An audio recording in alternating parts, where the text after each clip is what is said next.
gentlemen, boys and girls, welcome to Fenway Park.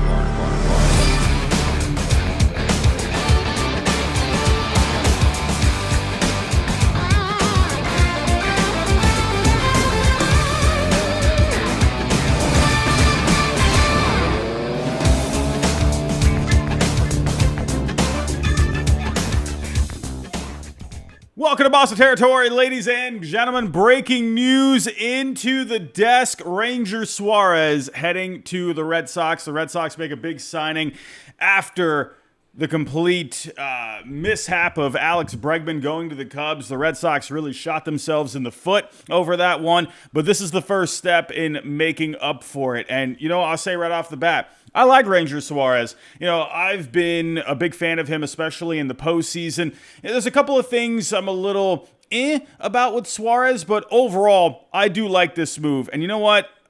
I'll give the Red Sox a little credit. Okay, yeah, listen, I'm still a little upset over Bregman not coming back. I think the Red Sox did not handle that at all in the best way possible. I think they looked very silly when all was said and done with that. But I like Suarez. This is an upgrade for the rotation. Let's get into it here. We got a lot of people here in the chat. Thank you for stopping by. Ladies and gentlemen, we are live. If you can, hit the like button, subscribe if you're new. We're trying to get to 7K by opening day. Here we go. Let's get to the first report here. John Heyman, again, you all know me. When I'm going live to react to something, it's always I'm getting prepared. I'm doing what I got to do. So here we go. John Heyman. He was the first on it. This one hit me like a freaking sack of potatoes. John Heyman. Breaking. Ranger Suarez to the Red Sox. That's all there was to that. I'm sure there's other information out there. I believe I saw that it was a 5-year deal. I don't have my phone right next to me. Let's see here. I believe it was a 5-year deal for $130, which was what I did see. Let me pull this up really quick. Apologies, ladies and gentlemen. I should have gotten this ready. Here we go. Ken Rosenthal had it. Ken Rosenthal, source confirms Ranger Suarez in agreement with the Red Sox on a 5-year, $130 million contract. Not sure if there's any sort of options, if there's any sort of opt-outs, if there's any deferred money. I would imagine probably not a no-trade clause. They wouldn't give that to Alex Bregman, but that seems to be, I think, right around what I was expecting Suarez to end up getting. I was thinking somewhere in that range, right, under $30 million per year, right around more so that $25 million per year. But this is the first step for the Red Sox in trying to fix their ways after letting Bregman go into the Cubs, right? I would imagine now this is going to take them out of the Bo Bichette sweepstakes. Listen, I would love for them to keep just going forward and just getting these signings done, right? I would love Bo Bichette on top of this, but with the way the Red Sox have handled free agency over the last few years, I mean, the fact that they go out there and they make a signing like this, not very often they do a signing like this. I believe, I'd have to go back. I'm going blank a little bit, but I believe this is the longest contract that they have given to a free agent in quite a bit now. Again, I'd have to go back. It feels like a little while since they've given out a contract minus an extension. They've definitely, given out longer extensions, right? Garrett Crochet, Roman Anthony, Christian Campbell. But for a free agent, this has been a while. Now, I think this is a fair deal. Honestly, this is, like I said, what I was expecting Ranger Suarez to end up getting. Now, let's talk about Suarez here. Listen, I'm a fan of Suarez, Do I think he's the top free agent pitcher out there? No, I don't think he is, right? You can make that argument coming into the offseason, Dylan Cease, Framber Valdez, but I definitely think he was, in one of those upper tiers. Coming off a good year, 26 starts, right under 160 innings pitched, ERA at a 3.20, FIP at a 3.21. He had a 4.0 F4 overall. And if you're talking about numbers, if you're talking about replacing that wins above replacement production from Alex Bregman, well, Suarez does replace that just on the other side, right? Bregman was a 3.5 F4 last year. Suarez was a 4.0 last year. So they technically replaced that production in terms of wins just on the team. Now, they still need to address the lineup. Of course they do. They need to go out there and get another bat. I'll talk about that in just a second. But Suarez does still have strong projections, according to Fangraphs, for this coming year. Over 29 starts, they're projecting 169 innings pitched. ERA, FIP in the mid-threes, a 3.3 F4 overall. He is the cleared number 2 behind Garrett Crochet. And you know what? I really like this 1-2-3 for the Red Sox. I'm going to say that right now. I really like it. Crochet, Suarez, Gray. That's great. That's really good. That is very solid. If you're going into a postseason with Crochet and the caliber of a postseason pitcher that Suarez is, and a gamer like Sonny Gray, got some younger guys, coming up the pipe here. Peyton Tolley, Connolly Early, Brian Bale. Maybe he can take a bit of a step forward. Johan Oviedo. Maybe they can tap into some of that potential there. You got some guys coming back for depth, like Cutter Crawford. Who knows what happens with Patrick Sandoval, right? But they're looking strong here, in my opinion. I'm really liking the way... Sorry, I'm not showing the rotation here. I think they're looking really good for this rotation. Let me refresh this. Let's see. Yep, there they go. They put Ranger Suarez in the number 2 spot. I think this is a really competitive rotation for the postseason. They're going to have to add a bat to this lineup. The job is not done. They need to finish strong here. This is a good step in finishing strong this postseason. I'm a fan of this move. Again, with Suarez, yes, he does have some pretty good projections here. Had some good numbers last year. The one thing that has dogged him over the years, going back here, 2021, when he was 25 years old, is staying healthy, right? He's never really missed he has missed significant time, but it's never like a Tommy John where he missed a year or whatever. It's always like these nagging little things. Like he'll have a back thing. I believe he's had something with the arm over the last couple of years. I don't remember what it was exactly, but it's always something nagging with him. So if you take a look at the innings, right, 2022, 155 and a third. 2023, it was 125. 2024 is 150. This past year, just under 160. So I think it's safe where you can expect around 25 starts. I wouldn't be surprised if you're going to see a couple of little nagging things throughout the year. That's been consistent with him. But when it's time for the postseason, this guy turns it up every single time. He has had great numbers in the postseason. Let's actually pull up those numbers here. Very good numbers in the postseason. Take a look back to their run back in 2022. When the Phillies made it to the World Series. He had a 1.23 ERA over 4 starts in 2023. Had a 1.93 ERA. He didn't go very far back in 24. He went 4 and a third, but didn't give up any runs. He pitched well this past year. The guy just knows how to pitch in the postseason. And listen, we're all about postseason baseball here in Boston. I think Suarez fits that mold. I really like this addition here. He's a good teammate. I remember reading about, over the last couple of years during his time with the Phillies, right? He's always been a guy that's likable in the clubhouse. I like this a lot. I like it. And listen, if the Red Sox, if they make it into the postseason and everyone's healthy, and you got Crochet, Suarez, and Sonny Gray with some of these other guys that could step up, that's pretty good. I think that's pretty competitive. Now, with Suarez, taking a look at the metrics here, I really like Suarez for a few different reasons. Now, he's not going to blow you away in terms of velocity, but I kind of like this with Crochet because Crochet, he's going to come at you with the gas. He's going to come at you with the stuff. With Suarez, not so much. He's really going to sit around the low 90s there. He was only the 7th percentile when it came to his fastball velo this past year, but he does a very good job at getting a lot of weak contact. He was in the 95th percentile when it came to his average exit velo this past year. He gets guys to chase out of the zone. He's a crafty guy. He's not going to get a lot of swing and miss, but I think that's okay. You don't need to have every single one of these guys be 6'5", 6'6", blow you away kind of a fastball, wicked sliders. It's okay. If you just know how to pitch, I think that's completely fine too. And he does a great job at that. No, he's not going to get a lot of swing and miss. He's going to pitch a bit more to contact, but he's still going to get a decent amount of strikeouts because He's a guy that's going to throw a lot of strikes. He was in the 86th percentile last year. That is something the Red Sox like. They want guys that can throw strikes. Again, it's not just all about the swing and miss, right?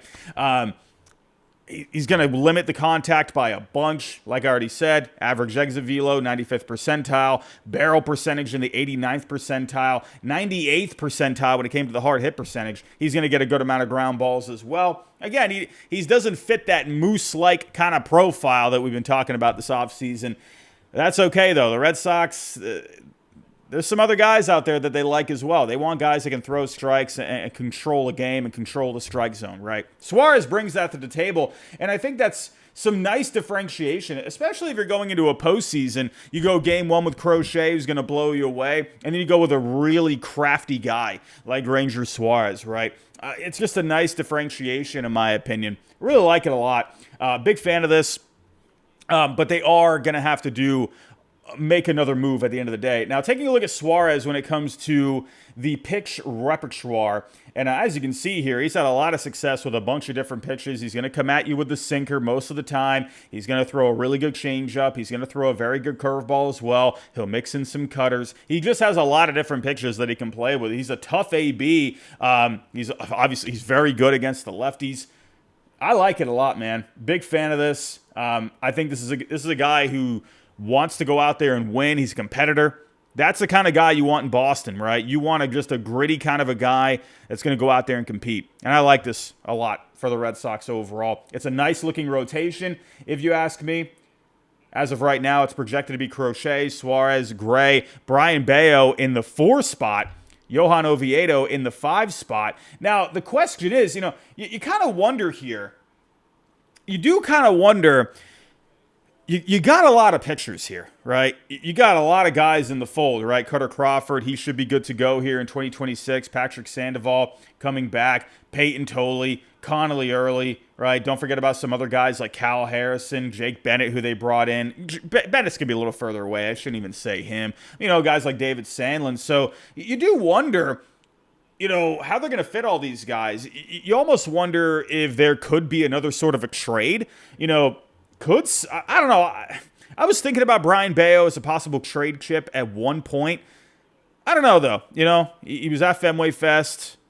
He's going to be in the WBC. They love him there in Boston. But you kind of wonder if there could be another sort of a trade here because it's just a lot of guys in the fold, right? Bayo being your number 4. It's interesting. I say stay tuned. I wonder if there could be another kind of a move for the Red Sox at one point when it comes to possibly dealing a pitcher, just to make room, Early and Tolley, they can definitely start at AAA, but, at some, Oviedo, Crawford, you kind of just wonder how you're going to mix all these guys in. It's going to be interesting. Now, for the Red Sox, what's next? Love this move. Before I get into what's next, I do believe we had a super chat. We had a couple super chats here. Let's actually get to those really quick. Let me know what you're thinking down below here in the comments. I would love to see what you're all thinking here. You know what? I'm going to put a poll. Up. Let's do that. Let's see what you guys are thinking. I'm going to put a poll. And I'm going to see what you all think. So let's see. Let's get this geared up here. Do have a couple of super chats. I'll get to those in just a second. Let's take a look here. All righty, let's get the poll going. I'm very curious to see what you're all thinking. Ranger Suarez. Good move. Let's do yes, no, and I'll put okay. All right, the poll is up, ladies and gentlemen. Let me know what you think down below. Go vote in the poll. We got over 700 people here in the chat. I think that's a record. I think we got a record here for Monster Territory. We got 700 people in the chat here. My goodness, ladies and gentlemen, I think we have set a record here for the channel. So if any of you are new, looking for more Red Sox content, or, whatever, you just like listening about the Red Sox, or you're a Yankee fan, Orioles fan, trying to keep up, hey, think about subscribing. We are trying to get to 7K by opening day. So let's see. While I'm looking at that poll, or while I'm waiting on that poll, let's get to the super chats here. We had a couple. Here we go. First super chat from Guaris24. It'll be great to see what they do with him and their velocity program. Also, this allows them to more comfortably trade from their pitching pool. Good point there. You kind of wonder, I mean, here's the thing with Suarez, right? He's already, he's 30 years old, so you kind of wonder how much more of a ceiling he has there. Maybe they could get a bit of a boost with the velo. Maybe they could find a way to tap into it a little bit more. But I feel like at this point in his career, he could be, maybe reached his ceiling, but maybe there is another step. Maybe the Red Sox can tinker with a couple of things. Again, he's got a lot of pitchers to work with. It'd be interesting to see how the Red Sox work together with him, and maybe they can tap into a bit more velo. But again, kind of what I said there, it allows them to more comfortably trade from their pitching pool. I mean, I agree. If they wanted to go that route, they just have a lot of guys in the fold. So you just wonder if there could be another move. And listen, you could say what you want about Craig Breslow. Trust me, I think he would say the same for himself, that he definitely deserves some criticism with the whole Alex Bregman, the fallout of that, the whole situation there. Yeah, I think he does deserve a little bit of criticism. I think they handled that terribly. But with Craig, when he has come up short, he has been very good at pivoting. Just like Ross from Friends, you got to pivot, right? You go to Max Fried last offseason. He pivoted to Garrett Crochet the very next day. Lost out on Bregman. Down times here in Boston over the last few days, but here he goes. Signing Ranger Suarez. Again, I'm going blank. I can't think of is JD Martinez the last free agent that they've signed to at least a 5-year? No, Trevor Story. Trevor Story. I knew I was going blank. Besides Trevor Story, I mean, you go JD Martinez in 2018, they haven't done it very much. They've done the extensions, but there's not a whole lot of these deals in free agency they've done. Trevor Story, JD Martinez. Oh, yeah, Massa. I knew I was going blank, right? Massa was, and then again, with Story and Massa, they were Heim Bloom guys. But with Craig Breslow, he hasn't made really a signing like this. He's gotten Giolito. He's done some 1-year deals, the 2-year deals, right? Did the Bregman one with the option. But this is definitely his biggest contract up to this point. Let's get to the super chats here. Here we go. Let's get to the next one. What do we got here? Rendivus, what's going on, my friend? Or Ren Desvus 27. How you doing, my friend? Makes me think one of Early or Tolley is gone. I'll say this. At Fenway Fest, when I was a part of the media, there was a lot of love for those two guys. It felt like the Red Sox were really putting them out there. It kind of makes you wonder, you think about it from the baseball point of view, you think about it from, mock trade point of view, right? Roster construction. Yeah, I mean, there could be some sense to that, but you also wonder, just from an organizational point of view, the way they were promoting those guys at Fenway Fest, right? They were going out, doing some charity stuff here over the last month or so as well. You kind of wonder if they feel like they want to hang on to those two guys. I mean, hey, why would you not, in the end, want to hang on to a couple of guys like that, right? Very high ceilings for both of them. Connolly Early showing what he can do in a postseason in his rookie year. I mean, I feel like those are guys that you would actually, you could make the argument to move one of them in a blockbuster deal, but just what they bring to the table, it might be more worth actually just hanging on to them, right? And then you find some other ways. That's why I wonder, if someone like Brian Bayo, could possibly be used in a trade. But then again, maybe the Red Sox want to have as much depth as possible, and they just figure it out as they go. We'll see. Peyton Tolley, again, early, they could definitely start down in the minors. It's not like they have to start at the major league level. Maybe they could win a spot. But, just being realistic, there are a lot of guys in the fold. Scott, how we doing, my friend? Like the move, love your content. Thank you, my friend. You mentioned traveling to Boston for Fenway Fest. What city do you live in? I live in Central Florida. I'm right outside Orlando. I grew up right outside Worcester. I moved to Florida years back. Dad got a job down here, so I moved down here, and I've been here ever since. But I come down to Boston every year, a couple of times, at least once a year I come down. Or come up, sorry. But yeah, hoping to come back at some point this year. I would love to come for a series or two. Hopefully I could be, part of, maybe I possibly can get some credentials for, to get some post-game access. We'll have to wait and see. Brian Hendrickson, I actually, you said here you're in Holden. I lived in Rutland, Massachusetts, right outside Holden. I used to go to Holden Hills all the time over there. My two brothers, they went to Wachusett Regional High School over there. So, yeah. But, we moved down to Florida years ago. Dad got a job down here. And, hey, what can you do? Asuran Fish. Oh, another super chat. $10 super chat. Thank you, my friend. Let's see. What do we got here? Excellent move. Sox can now either run with Bayo as the number 4 or package him with Duran for another ace like Reagan's Green, Ryan, or someone else. Plenty of ammo to make a trade splash for a bat, too. That's right. Would they actually? Here's the thing.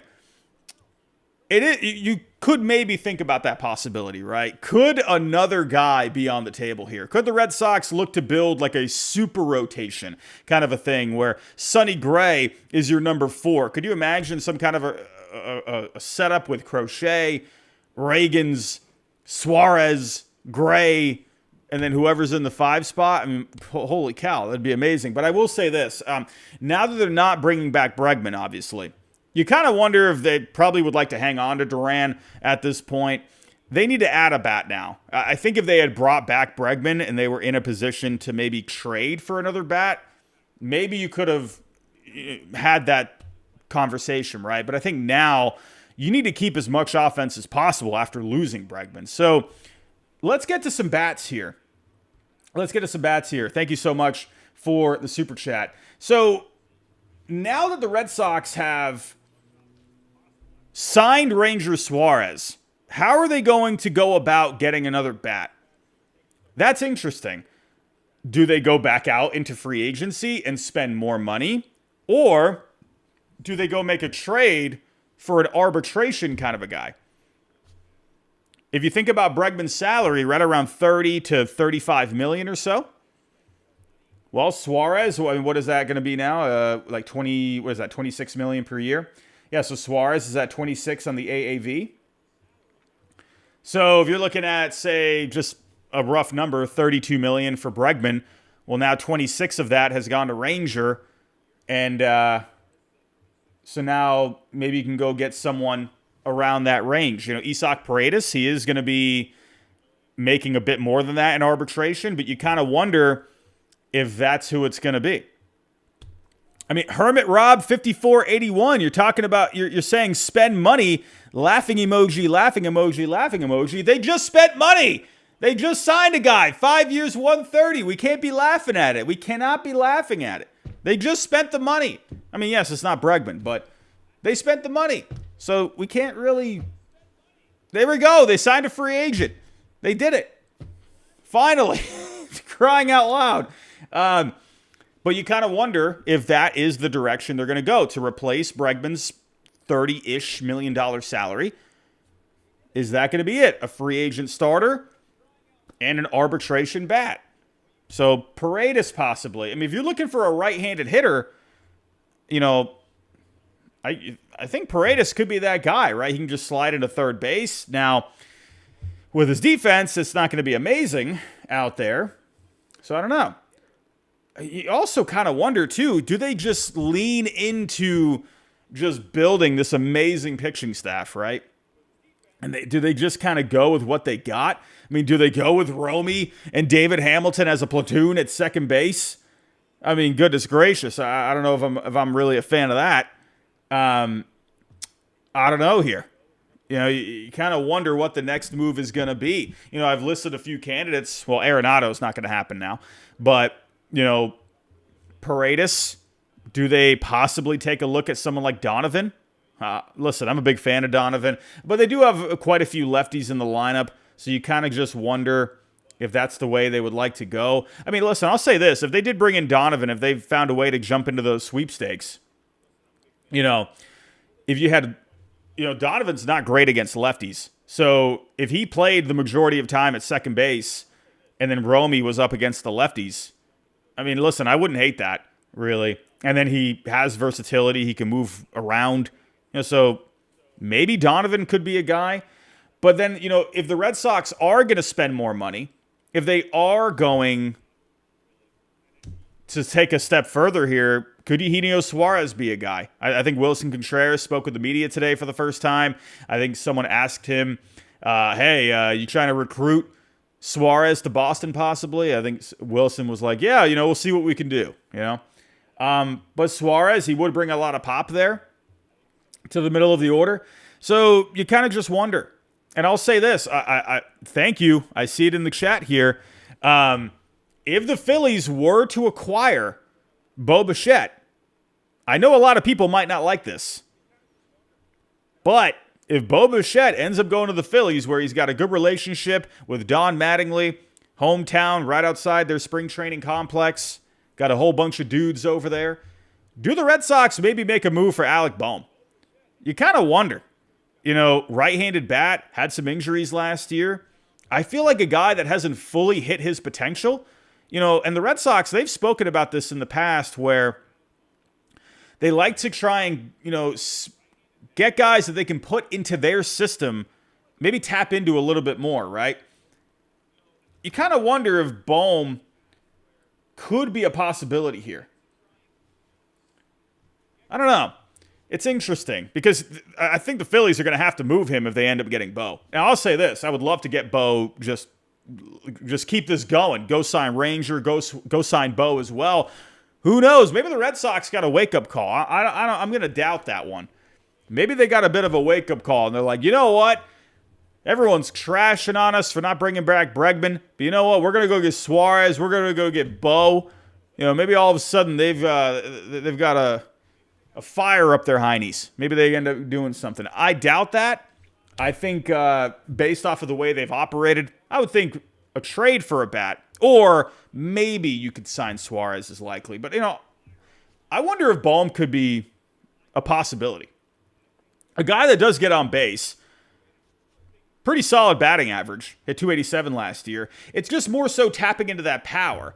He's a big guy, 6'5", so you kind of just wonder if the Red Sox look at him and the fact that he's still under 30 years old, he is a free agent after this coming season. You wonder if maybe that could be a guy that they see some potential in, where maybe they could tap into a little bit more. I don't know. I would say look out for Bohm. I would say look out for Paredes. I think Paredes could make some sense with his pull profile.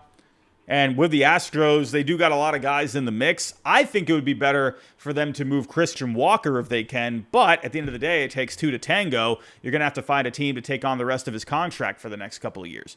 So that's why Paredes, he has a couple more years of control. He's cheaper. So that might be something more desirable for teams. And hey, with his pull profile at Fenway Park, he could play a lot of wall ball there. I could see Paredes being a possibility. Donovan's interesting. He would cost a lot. It would be yet another trade with the St. Louis Cardinals. So I would say look out for one of these guys. It's funny, earlier we had Rob Bradford. He tweeted out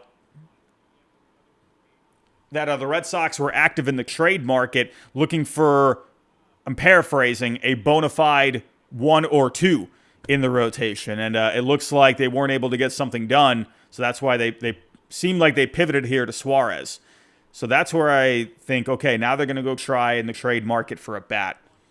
We'll see.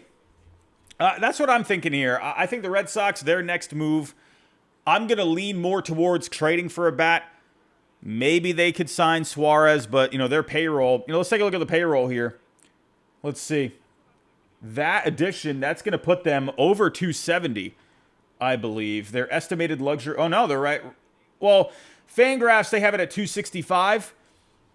Red Sox payroll, I think, is usually like a little bit higher. So I think they're maybe going to be, he'll probably have them closer to 270, but they're right around that 265, 270 range. So Suarez, if you bring him in for for what, 22, 25 million per year. That's going to get you close to $300 million per year. So when you look at the payroll thresholds of the CBT, I mean, they are over the second CBT now. Do they want to go over the third CBT? I feel like more likely they're going to look to stay under that. They went over the first CBT last year. Now they're over the second one. I think they're probably going to park in this area, probably. So that's why I think a trade is going to be more likely. So I'll say this right now. Suarez, I'm not so sure about that one. I'm going to say it's either going to be Paredes or it's going to be Bohm if Bo Bichette goes to the Phillies. I just hope the Red Sox just say, screw the money. Let's just go get Bo. But looks like the Phillies and Bo, there seems to be a good connection there. John Heyman put out a report yesterday, I believe, saying that seems like both sides are digging each other. So we'll see what happens there. But I'd say look out for Bohm. That could be interesting, especially now that the Red Sox have spent the money on Suarez. Makes me feel like they're probably not going to go after Bo. We got another super chat here. Let's take a look-see. Thank you for the super chat so far. Also, I got to look at the poll. From Guaries24. How you doing, my friend? Trade for Horner and move him back to short, where he's excellent. Move Story to second base. Move Meyer at third. Here's the thing with Horner. I love Horner. Big fan of Horner. Oh, man, we did have 800 in the chat, didn't we? I think we had 800 people in the chat. Man, oh, man. We've set a record here today, ladies and gentlemen, here on Monster Territory. So, Horner, I'm a big fan. I think he's very underrated. He's not going to be a guy that gives you a ton of power, but he's going to hit for a ton of contact, lots of speed, very good defense as well. But for 1 year, it's always tricky when you're trading for a guy that only has one more year. Because, I'm not saying Horner is at the level of a Kyle Tucker or Juan Soto, but you got to think to yourself, is the juice worth the squeeze? You got to think of Horner. You got to assume he's going to go to free agency. So, are you willing to give up assets for a guy like Horner, right? For me personally, I think the Cubs should keep Horner, and they kind of see what happens there. They put Shaw in a utility role, move around a little bit, maybe get some time in the minors, whatever. Or maybe they could trade Shaw, I wonder. I would extend Horner. For me personally, I think he's so good. That's what I'm thinking here. I would love Horner. I just don't see the Red Sox pulling that off. I'd be happy if they did. That'd be great. I would love that. But we've seen the Giants connected with him. I saw something out there today. I don't know who said it.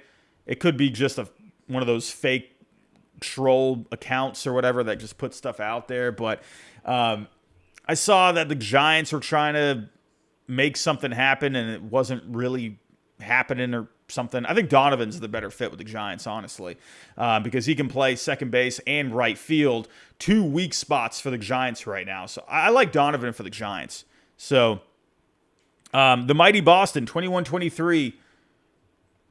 Sounds like the Red Sox are more likely to trade Tolley, plus Tolley does have great secondary pitches. Well, I don't think so. I think the Red Sox are very high on Peyton Tolley. That guy's he's a dude. He's also hilarious. I'm going to say that about Tolley. At Fenway Fest, when I was in the media scrum, he's hilarious. Please do not trade that guy. He is like he's like a freaking sitcom character. He's amazing. Please do not get rid of Peyton Tolley. But to me, he's got way too much upside. Griffin Wood, talk about how the Sox have late signings. Story Bregman. Yeah, they do make late signings, Griffin. They do. This is what the Red Sox do. It seems like they, over the last couple of years with Breslow, they hang around in this market. They kind of float around. They're waiting to see. They sit back. I think they sat back a little bit too much with Bregman. It is what it is. But they tend to make moves late. So I don't know. They try to wait things out. They did it with Bregman last year, right? Story. That was Heim Bloom. But we'll see. We'll see. I'm also seeing some people in the chat suggesting Ketel Marte. Could you make a move for Ketel Marte now that you've made a signing? Could you now go back to the trade market for Marte?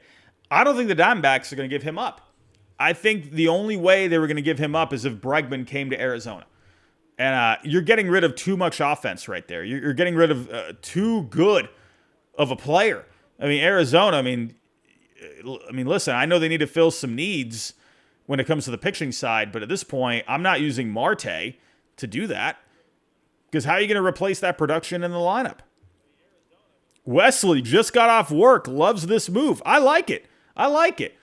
You know, listen, is the negativity of Bregman going to the Cubs maybe still in my soul a little bit? Possibly. But I will say I like Suarez. I think he really fits the mold of what the Red Sox are trying to accomplish. Gives them a different look in the rotation. He's a proven postseason guy. That's what we all want at the end of the day. We want guys that can step up big time in October. Suarez has shown that multiple times, right? So, I see here, I'd prefer Framber. Framber's interesting, right? Framber has obviously been so successful in his career, but you had that whole thing this past year. You know, the Red Sox did meet with Framber at the GM meetings. I believe Tim Healy reported that. But the thing with Framber is he had the whole cross-up thing. And I think that really just and that came out of nowhere too. So I think teams were like, whoa, like what the heck happened right there? Like, I mean, no one even saw that one coming, you know? And it's like, well, are you willing to risk your clubhouse at that point? You know? So I don't know. I think that was the problem with Framber. So, we got another super chat here. How we doing? Raphael, a.k.a. El Grinch. I hope they spend the money and get Bo. I hope so too. I really do. I really hope they do. That would be amazing. I mean, listen, that would be the best of wake-up calls ever. You got punched in the face, and you got your lunch money taken from you with Bregman going to the Cubs. You looked absolutely ridiculous. You didn't think the Cubs had the better offer. You thought they were bluffing. You thought Boris was full of BS. And they said, okay, well, we're going to go to the Cubs now. See you later. And he went to the Cubs, and all of a sudden the Red Sox are thinking, what the heck happened? We didn't think the Cubs had that. And the Red Sox looked stupid in the end. Listen, they have made big pivots in the past. You know, I would say the biggest example was when John Lester went to the Cubs. Funny enough, John Lester went to the Cubs, you know, Bregman going to the Cubs, and then we end up later down the road bringing in David Price for a much higher contract, right? You know, they kind of had to pay more to make up for their mistake. Just so it's funny how that is, where the two players that have gone to the Cubs, and all of a sudden the Red Sox make another signing. So, I don't know, could the Red Sox keep going here? You know, you go back to 2010, all right, you know, a very disappointing year, and then they go out there and they bring in Carl Crawford, Adrian Gonzalez, right? Obviously that didn't work out, but they've shown in the past that, you know, when they look silly, they can punch back pretty hard. Swingman Lou, how we doing, my friend? How we doing? $4.99. Thank you, my friends, for all the super chats. Do appreciate that. Trade Duran with pitching depth for Peralta and make this rotation elite. Here's the thing. I don't think you're going to see Duran go back in any kind of a Freddie Peralta trade. Peralta's a rental. And Rob Bradford did report today that they are looking for controllable pitching. Again, it's the one-year rental thing. It has to be the right package. It has to be, are you willing to give something up that you know you're pretty certain that they're not going to contribute, or you don't prefer those players to contribute for you in the future, right? Like the Orioles, when they got Corbin Burns, so they made that trade, right? You got Joey Ortiz. But, you know, with the Brewers or with the Orioles, they were pretty much set with the infield. So someone like Joey Ortiz was expendable, right? DL Hall had a high upside, right? hadn't fully hit his potential there. So that's why they're like, okay, you know what? We could use these two guys in a trade to bring back Corbin Burns. Hopefully he can come back. But, you only make those trades if you know it's not going to sting you down the road, right? So you look back at that trade for the Brewers and, hey, that's worked out, obviously. And then for the Orioles, they're not really feeling the sting of that. So that's kind of where I see those 1-year rental trades happen. So I don't think Duran would go back here. Duran has 3 more years of control. I think that would be, you don't do that. So Duran and pitching depth for Peralta, that would actually be way too much. So, in my personal opinion. I would love Peralta, though. What do we got? Drew Clark, how you doing, my friend? You think there's a shot, maybe a Cutter and Willier package could be made, get a power bat? Maybe. You kind of wonder that. I don't think Willier, I think the Red Sox really like Willier at this point. Obviously, a gold glove defense out in right field. Obviously, he's shown some good power upside there. I think this is a guy that could hit 30 home runs. I don't think you move Willier at this point. I think if you are going to move someone, it's Duran. But you need to make sure that you are replenishing not just Duran, but also adding on top of that. So right now, they need to add a bat. So if you're going to subtract Duran, they're going to have to add 2 bats at that point, in my opinion. Right, you got to add offense. And I know you got the whole outfield surplus thing, but losing Duran is a lot of offense. It's a lot of extra base hits, a lot of speed. So that's kind of where I'm at. I think they end up hanging on to Duran unless an opportunity for someone like Reagan's or Hunter Green comes up. I'm curious. I don't think this happens, but you kind of wonder about the possibility of maybe they could look to build a super rotation of sorts, I don't know. I don't think that happens, but there is the possibility where they can make another move. But I'm with you. Eric in the chat, do not trade Duran. I think at this point, hanging on to Duran makes a bit more sense. So, we'll see. But everyone, I think I'm going to wrap it up right there. Big news here today. Ranger Suarez heading to the Red Sox. It is not updated on Fangraphs yet, but big fan of this move. Love this move. Love the way the rotation is looking right now. Yes, they still have some things to do. They got some work to do. They're not done. I think they need to still look to address either second or third base. Right? I'm leaning more towards Paredes or Alec Boehm if Bo goes to Philly. We'll see. That's kind of where I'm leaning. But then again, hey, maybe they could still make another signing. I'm factoring in the CBT. I don't know if they go over that next threshold. So that's why I'm looking at a trade for a bat being more likely. But hey, I don't know what they're doing in there. I don't know. I'm just giving an educational guess at the end of the day. Everyone, we set a record here today on YouTube. Over 700 people. We hit 800 people in this stream. That is absolutely a record for today. Absolutely a record. Very thankful for that. You guys are amazing. Thank you for all the super chats. You're all very wonderful. I'm going to get out of here. We might have a show later tonight. I was scheduled to have a show for tonight. If we do have any other news, I'll be back here later tonight to report it. If not, maybe we can do something tomorrow. We'll see. But stay tuned. I'm out of here. If you are with me, hit the like button on the way out. Subscribe if you're new. Again, we're trying to get to 7K by opening day. If you are listening in podcast format, leave us a review. Let me know what you think. But everybody, I'm out of here. Thank you very much. I'll talk to you next time.